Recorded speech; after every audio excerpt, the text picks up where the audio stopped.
프리클램지아의 프리벤션과 관련된 내용인데 저희가 전공의 선생님들이 있을 때 북리딩을 할 때 제일 가장 중요하게 제일 첫 번째로 하는 내용이 이제 프리클램지아였거든요. 근데 전공의 선생님들이 없는 상황에서 공부를 안 할 줄 아시고 공부를 시키려고 이 강의를 맡겨주신 게 아닌가 생각합니다.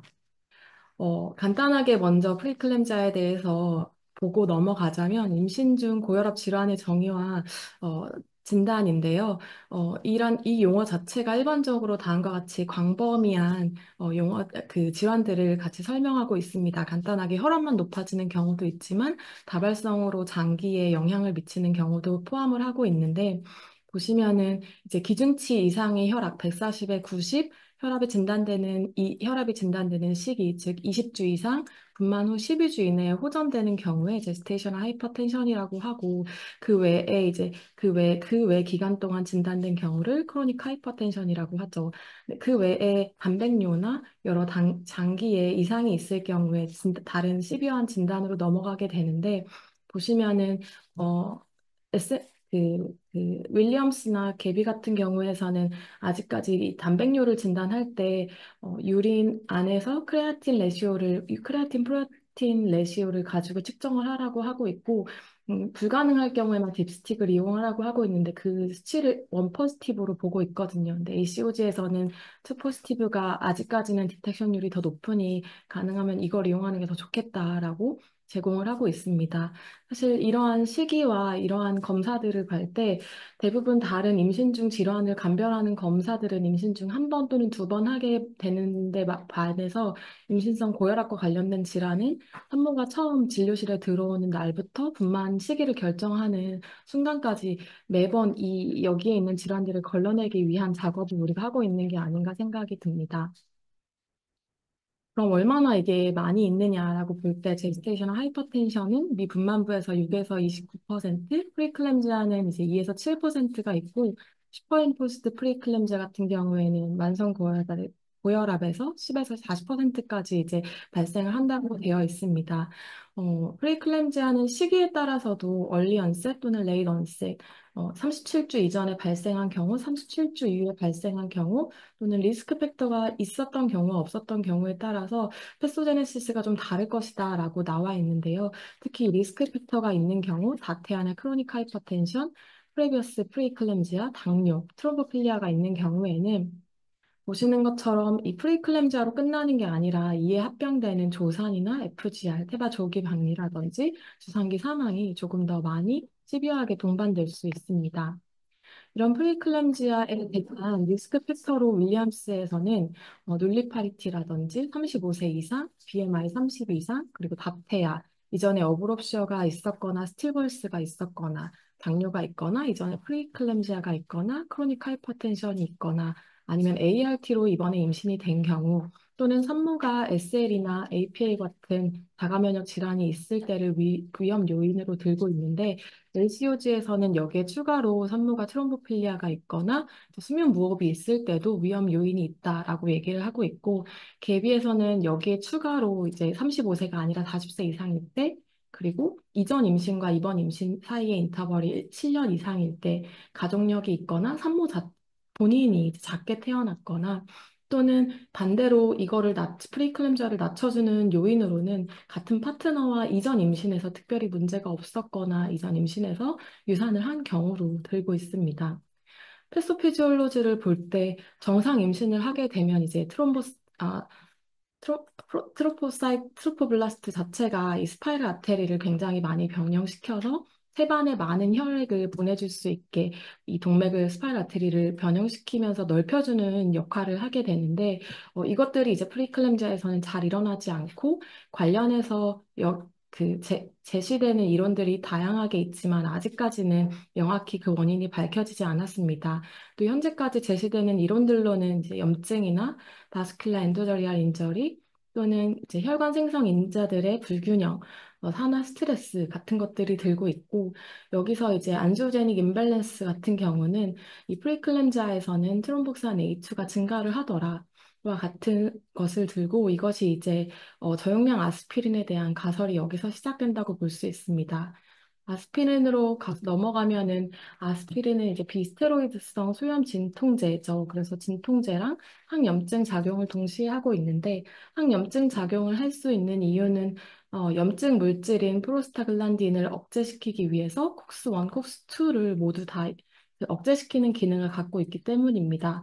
근데 아스피린은 용량에 따라서 그 효과가 약간 다를 수 있고 하이도즈에서는 두 개를 다 막으면서 진통이나 염증을 가라앉히는 효과가 있는데 로우도즈, 즉 60에서 150mg 사이일 때는 콕스1만 선택적으로 이니비션을 시키면서 콕스1만 이니비션을 시키는 효과가 이제 플레이틀릿을 그 혈소판을 응집시키는 거나 혈관 수축하는 작용들을 막아주는 역할을 하면서 이것이 이제 심혈관계 질환 환자들에서 그 아세로 엠볼리 이벤트를 효과적으로 감소시키는 효과가 밝혀져서 사용이 되고 있고 이런 이론을 바탕으로 이제 프리클램지아에서도 예방을 목적으로 많은 연구들이 대두됐습니다. 하지만 아직까지 이제 아스피린이 그럼 이걸 막는 걸로만 프리클램잘 예방하느냐에 대해서는 완벽하게 설명이 되고 있지는 않은데요. 2000년대 초반까지 많은 연구들, RCT들이 이루어졌고 이것들을 모아낸 메타 아날라이시스들이 코크란과 오지에서 나왔습니다.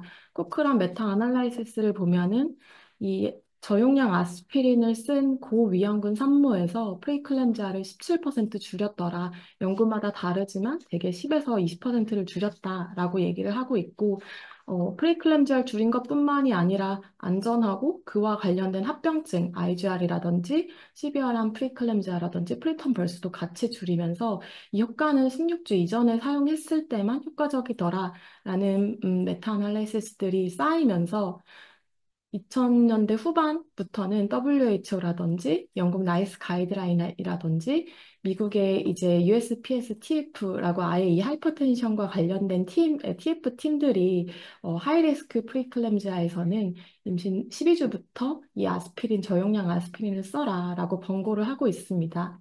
이 가이드라인들을 조금 비교해 보면은 점점 그 적용 범위가 확대되는 것을 볼 수 있는데 가장 마지막에는 이제 ACOG 2020년도에 있는 것을 저희가 주로 많이 준용을 하고 있는 것 같아서 짚고 넘어가면은 하이리스크일 때는 이 중에 한 개만 있어도 아스피린을 사용해라 라고 되어 있는데 프리클램지아의 히스토리가 있거나 관련돼서 미신 합병증이 있었거나 여기에 다테아가 들어가고요. 타입 1, 2 다 DM이 있고 산모가 갖고 있는 자가면역 질환이나 CKD도 포함이 되어 있습니다. 중등도 위험도에서는 이제 미분만부거나 오비즈하거나 가족력이 있거나 여기 보면은 그 사회 인과학적 특성도 있는데 소셜 이코노믹 스테이트스가 떨어지거나 아니면 인종 같은 경우에도 백인계는 그 유병률이 5%인 반면에 아프리카 아메리칸 같은 경우에는 유병률이 한 11%로 굉장히 차이가 많이 나서 이것도 여기에 리스크에 들어갑니다. 또는 35세 이상의 여성도 포함되기 때문에 사실 대부분의 임산부들이 많은 포션을 차지하고 있다고 볼 수 있을 것 같습니다. 용량은 81mg으로 제시를 하고 있는데 이건 이제 미국에서 상용되고 있는 용량이기 때문에 이렇게 제시를 한 거고 시작하는 주수는 16주 이전 그리고 36주에 그만둬야 되느냐라고 할 때 대부분의 가이드라인들에서는 분만할 때까지 계속 써도 무리가 없다라고 하고 있는데 실제 이제 저희가 응급수술을 하게 될 경우에 마취과에서 이것과 관련해서 아스피린을 오늘까지 쓰고 있었다라고 할 때 문제가 되는 경우들이 간혹 있는 것 같기는 합니다. 그 외에 아스피린 사용에 관한 가이드라인을 보면은 동맥관 조기 폐쇄라든지 풀모너리 하이퍼텐션과 관련된 그런 그 선천 기형이 로우도즈 아스피린에서는 다른 NSAID랑 다르게 증가하지 않더라 또는 모체나 태아의 출혈 위험성, 특히 그 네오네이트 RCH와 같은 것들이 증가하지는 않고 말씀드린 것처럼 마취과에서 거부를 하는 이유였지만 이 아스피린을 복용하고 있는 것 자체가 척추마취나 에피듀랄 마취의 이제 컨트라 인디케이션은 아니다라고 얘기를 하고 있고 그럼 근기는 뭐가 있냐고 할 때는 엔세이드나 아스피린에 알러지가 있거나 또는 그 소화기 계통이나 지유 계통으로 블리딩이 액티브하게 있는 경우에는 쓰면 안 된다라고 하고 있습니다. 하지만 이제 한과적으로 출혈이 있을 경우에는 그럼 어떻게 해야 되지? 라고 할 때는 그거는 케이스 바이 케이스로 접근을 하라고 권고를 하고 있고 12주에 보통 시작을 하는데 그럼 12주 이전부터 쓰는 게 더 좋지 않아? 라고 얘기를 할 때는 그것에 대한 아직까지 이득이 명확하지 않아서 12주부터 보통 쓰는 것으로 권고를 하고 있습니다. 국내에서도 아스피린 100mg짜리가 이제 들어와 있고 이건 급여 기준인데요. 한 알에 한 70원 정도 하는 것 같습니다. ACOG 기준을 대부분 따라가는 것 같고요. 그렇다면 이렇게 2014년 마지막 미국에서 USPSTF에서 아스피린을 고위험 산모한테 써라라고 한 이후에 실제로 프리클램지아가 줄어들었냐라는 연구를 전후로 비교했는데 실제 프리클램지아 재발률이 한 30% 감소한 걸 확인할 수 있었고 2021년 자마에서도 아스피린을 저용량 아스피린을 썼음에도 불구하고 산후출혈이나 이로 인한 중장기적인 위해에는 차이가 없었다라고 발표를 했고 2017년도에는 아스피린을 사용함으로써 프리클램지아의 고위험 산모에서 프리텀 벌스가 좀 줄어들더라라는 결과들이 이렇게 속속속 나오고 있었습니다.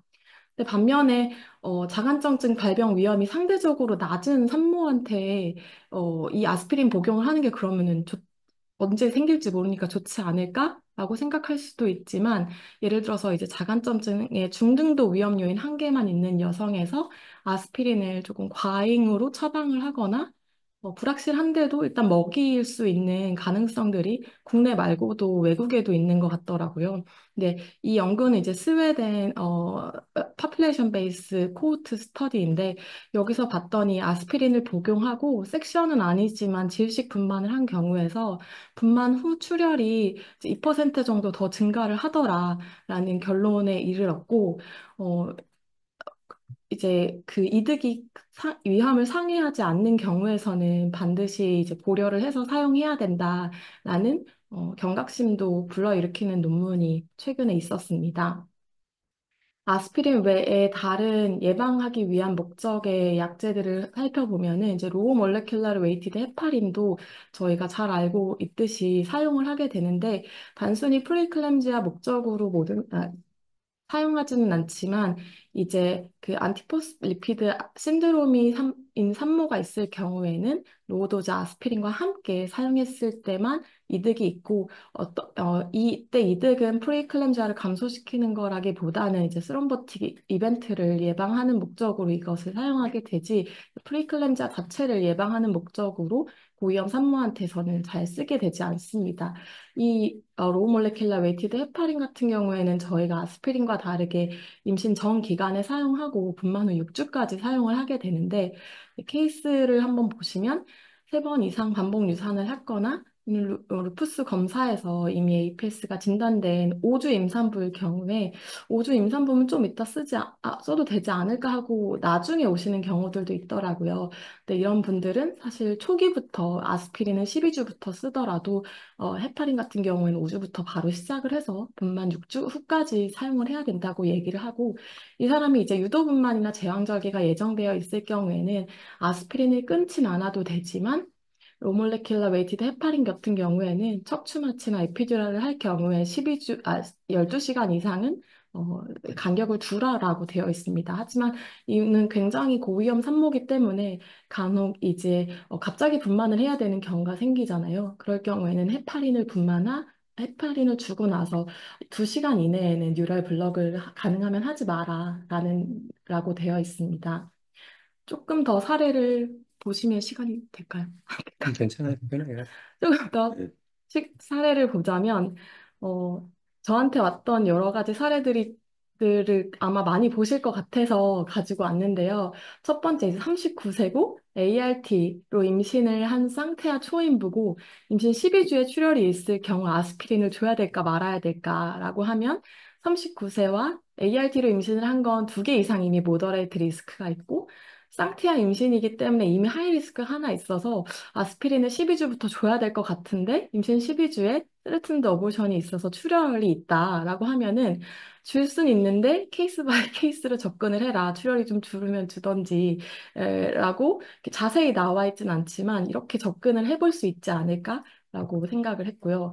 건강한 37세 아프리카 아메리칸 임산부가 BMI는 27이었고 임신 24주의 임신성 당뇨가 확진된 경우에 추가로 아스피린을 줘야 되냐라고 보면은 37세 아프리카 아메리칸이면은 이미 모더레이트 리스크가 두 개는 있기는 하지만 BMI는 27 미만이고 다만 이제 GDM은 프리클램지아의 리스크이기는 하지만 사실 아스피린을 줘야 되는 그 하이 리스크에 속하지는 않거든요. 또한 24주부터 주는 것이 의미가 있느냐라고 할 때 16주 이전에 주는 것이 확실히 더 이득이 있고 이후에 주는 거는 모더레이트 정도의 이제 이득이 있기 때문에 크게 권장되진 않는다. 만약에 처음부터 줬으면 몰라도 라고 생각할 수 있을 것 같습니다. 세 번째로 임신 전에 이미 이제 루푸스가 있었고, 루푸스와 함께 고혈압으로 암로디핀이라는 CCB 메디케이션을 하고 있는 37세 임산부가 자연 임신으로 5주에 왔다라고 하면은 이 사람에게 아스피린을 언제부터 바로 줄 수 있을까?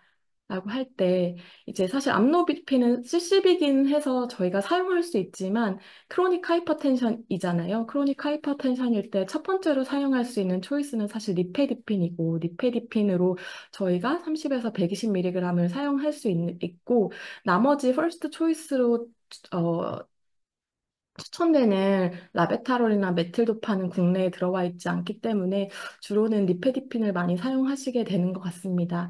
또한 이 SL이나 그 크로닉 하이퍼텐션, CKD, 자가면역 질환이 이제 하이 리스크에 속하기 때문에 이분도 12주부터는 주는 게 좋지 않을까 아스피린을이라고 설명을 할 수 있고 이 사람에게 하이퍼텐션 약을 줄때그 어디까지 혈압을 조절해야 될 것이냐라고 했을 때 예전에는 이제 160에 110으로 조절을 해라라고 되어 있지만 첫 스터디 이후에 140에 90으로 조절을 하는 게 좋겠다라고 제안을 하고 있거든요. 근데 이것의 한계는 140에 90 이하로 조절을 했을 때 아직까지는 그냥 그 태반 관류의 부족으로 인해서 FGR이 생길 가능성을 완전히 설명을 하지 있지는 못하기 때문에 그것이 아직까지는 조금 한계일 것 같기는 합니다. 그 외에 비타민 C나 D나 E에 대해서는 광범위하게 많이 이제 프리클램지아를 막을 수 있지 않을까 하고 제안이 되었지만 아직까진 근거가 부족하고 칼슘 역시 부족한 지역에서만 도움이 된다라고 되어 있고 주기적인 운동은 도움이 된다고 되어 있고 그 침상 안정 같은 경우에는 조기 진통이 있는 산모한테서 프리클램자를 예방하는 효과가 있긴 했지만 SNF에서는 절대로 침상 안정이 이제 프리클램지아에 도움이 되지 않는다라고 되어 있습니다. 메포민이나 스타틴 같은 경우가 이제 SFLT1을 분비를 억제하는 목적으로 현재까지 파일럿 스터디들이 되어 있는데 아직까지 RCT는 이루어지고 있는 것 같고 아직 결과가 나오지는 않은 것 같아서 연구 중인 것으로 알고 있습니다.